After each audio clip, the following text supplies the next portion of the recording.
विक्रांत जी, प्रयागराज से। राधे राधे। राधे राधे महाराज जी। महाराज जी, संसार में किसी के द्वारा आपकी गलती ना होने पर भी किसी के द्वारा आपको उसकी सजा दिलाई जाती है, तो ऐसे इंसान को सफाई देनी चाहिए, या यदि सफाई ना दें तो अपने अंतर मन में उठते द्वंद्व को कैसे शांत करें? आज अपना कहीं न कहीं कोई अशुभ प्रारब्ध है जो अपने को गिराना चाहता है पूर्व का। जैसे जिस पॉइंट पे आपकी निंदा हो रही है या आपको गिराया जा रहा है, उस पॉइंट में आप बिल्कुल करेक्ट हैं, लेकिन सत्य मानिए ये कोई प्रारब्ध भोग हमारा पूर्व का पाप का कर्म है जो मुझे दंड दे रहा है। अगर वो मुझे दंड ना दे तो अंदर द्वंद्व ना चले, अंदर भी जलो और बाहर भी उसका कष्ट भोगो, क्योंकि कोई ऐसा पाप है जिसका दंड नहीं मिला और वो आके हमें गिरा रहा है। तो इसमें हमें अंदर से विचार करना चाहिए कि मेरा ही प्रारब्ध है। अगर आपका प्रारब्ध नहीं होगा और आपको कोई नीचा दिखाना चाहे, पूरा षड्यंत्र रच ले, तो आपके अंदर खुशी रहेगी। वो प्रारब्ध ना होने के कारण आपका कोई अपराध भी नहीं और पूर्व अपराध भी नहीं है, और ऐसे हृदय जलेगा और द्वंद्व होगा कि मैंने तो पाप किया नहीं है, मैंने गलती की नहीं, और आपको नीचा देखना पड़ेगा। यदि वो पाप है तो आप बिल्कुल पूरी सफाई पेश कीजिए, फिर भी आपको नीचा देखना पड़ेगा। तो वो ये जान करके भोग लेना चाहिए कि मेरा ही कोई पूर्व प्रारब्ध है, और अगर नहीं है तो आप मौन रहिए, अपने आप प्रकाशित हो जाओगे।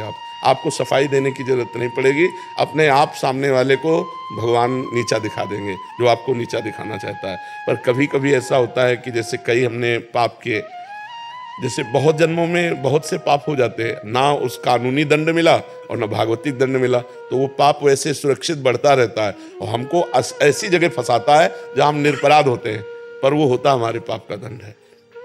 एक सज्जन पुरुष रहते थे, तो उनके घर के सामने एक स्वर्णकार का मकान था। वो अपने मकान में ही दुकान रखे हुए था स्वर्णकार की, तो उसका बहुत बेईमानी का स्वरूप था। और वो उनके पास जब रात्रि में गश्त देते आते तो दो सरकारी कर्मचारी उन्हीं के पास बैठते, खाते पीते, रात में वहीं शयन करते। अब उनको धीरे धीरे मित्रता हो गई, राज कर्मचारियों को पूरा पता चला कौन से बॉक्स में कहाँ क्या रहता है कैसे। अब उनका मन खराब हुआ राज कर्मचारियों का कि अगर इसकी हत्या कर दी जाए तो इसका इतना धन, तो उन्होंने ऐसा कर दिया। और वो बॉक्स लेकर निकल रहे थे कि वो अच्छा आदमी जो सामने रहता था मकान में, उसने देखा तो उनका इसका मतलब है तुम कुछ गड़बड़ करके आ रहे हो। तो उनका देखो, हम तुम्हें बॉक्स में जितना है इसका आधा दे देंगे, चुपचाप अपने घर वापस चले जाओ, हम लोग भी चुप चले जाएंगे, फिर सुबह आके हम सब बना लेंगे। तो उसने कहा ऐसा नहीं होने देंगे, हम हल्ला मचाते हैं। उसने हल्ला मचा दिया, और राजकीय कर्मचारी, उनको गणित सब पक्की होती है, और जो ही हल्ला मचाए सो ही उन्होंने पकड़ लिया उसको और बॉस को उसके नजदीक रख दिया और कहा हमें पता है तू मार के आ रहा है और बचने के लिए नाटक कर रहा है। जो अब पूरी समाज में ने ये बात फैला दी कि इसने स्वर्णकार को मारा और ये बॉक्स ले जा रहा था, हमने पकड़ा इसलिए इसने हल्ला मचा दिया। पूरा केस उल्टा हो गया और सबको 100% समझ में आया ऐसा ही है किसी, और वो चिल्ला चिल्ला के कह रहा है लेकिन उसकी कोई बात नहीं सुन रहा।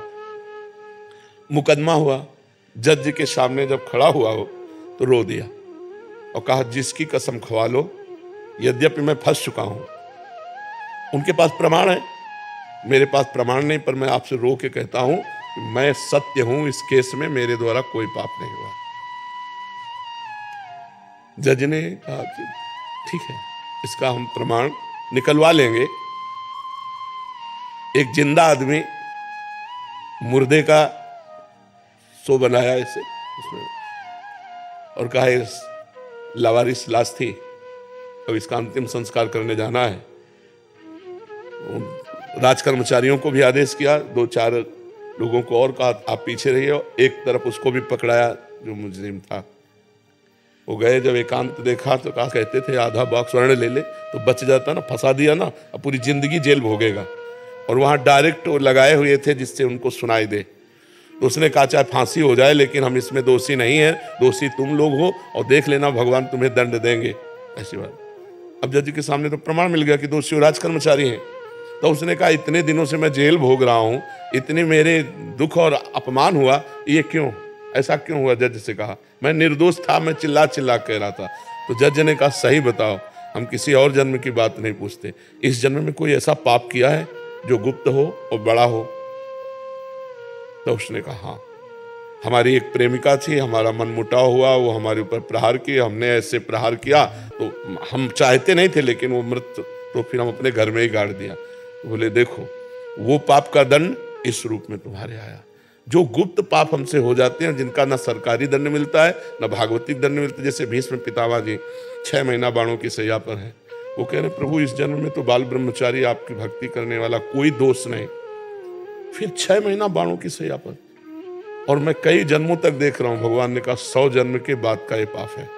तो हम लोगों के बहुत जन्मों के पापों का क्रम चल रहा है। जैसे 11 वर्ष से बाबा जी है, भगवान के मार्ग में चल, दोनों किडनी फेल है। अब क्या है, ये पूर्व जन्म का कोई पाप है जो हमको दंड दे रहा है। तो अब इस जन्म का जो भजन है वो हमारी व्यवस्था की हुई है कि हमारा भजन भी चल रहा है, और बिल्कुल अगर हम संसार में होते तो क्या दुर्दशा होती, और भगवान में है तो न पैसे की चिंता है न डॉक्टर की चिंता है। ये क्यों है, ये भगवान की शरण में तभी तो है ना। तो हमारे भजन का, हमारी शरणागति का ये है, और पूर्व के पाप का ये है। तो हमको विवेक के द्वारा पता है कि शरीर बदलते रहते हैं, जीवात्मा तो वही होता है ना। तो जो करता है, करता तो वही है ना। मान लो वर्दी बदल जाए, आप पैजामा कुर्ता में आ जाओ, आप पैंट शर्ट में आ जाओ, आप किसी भी तो आप ही है ना। तो अगर दंड या अच्छा काम किया तो पुरस्कार या तिरस्कार आपको ही मिलेगा, कपड़े से कोई मतलब नहीं होता। तो ये कपड़ा है, पुरुष का कपड़ा है, स्त्री का कपड़ा है, पशु पक्षियों का कपड़ा है। ये वसांस जीर्णाम यथा विहाय, गीता में भगवान ने कहा। तो ये शरीर हमारा नया है, लेकिन हम बहुत पुराने हैं। अनेकों जन्मों से हम कर्म करते चले आ रहे हैं। वो हमें धैर्यपूर्वक रहना चाहिए और भगवान से प्रार्थना करनी चाहिए कि हमें इतना साहस दो। माना कि मेरा ही कर्म कोई होगा, पर मुझे इतना साहस दो कि मैं बिना विकार के अंदर से सह जाऊं और आगे बढ़ूं। और नाम जप करते हैं आप? महाराज ऐसे तो नहीं कर पाते। नहीं करना पड़ेगा, मनुष्य जीवन व्यर्थ हो जाएगा। नाम जप, ये पद कितने दिन रहेगा विचार करो, ये शरीर कितने दिन रहेगा।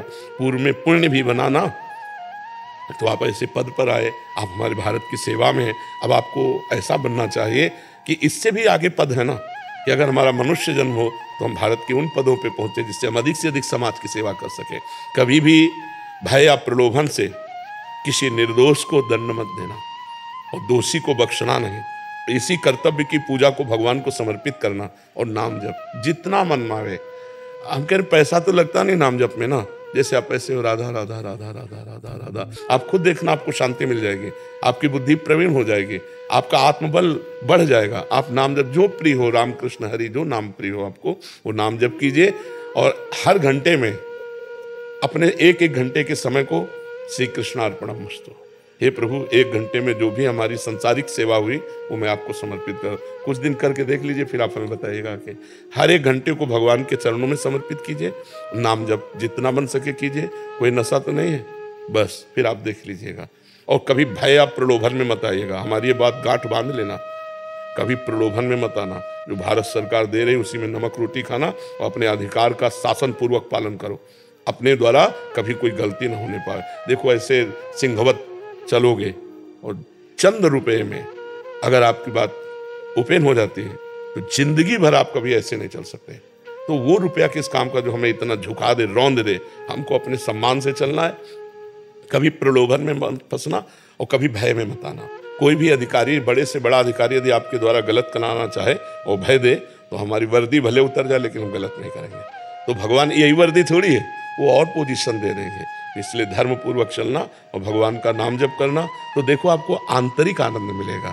बिना आंतरिक आनंद के हम खाली रहते हैं, बस मन चिंतन करता रहता है। और ये मन अगर खाली रहा और ज़्यादा चिंतन करने लगा तो ये डिप्रेशन की तरफ ले जाता है। अगर निगेटिव ज़्यादा चिंतन बनने लगे ना, नकारात्मक, तो ये दिमाग को परेशान करके डिप्रेशन में भी ले जा सकता है। इसलिए इसको खाली मत रखो। राधा राधा राधा, कोई भक्ति का बाहरी लक्षण नहीं, अंदर ही अंदर नाम जप करो, धर्म से चलो और कोई व्यसन नहीं करते, बहुत बढ़िया जीवन, भगवान की बहुत बढ़िया आराधना बन जाएगी।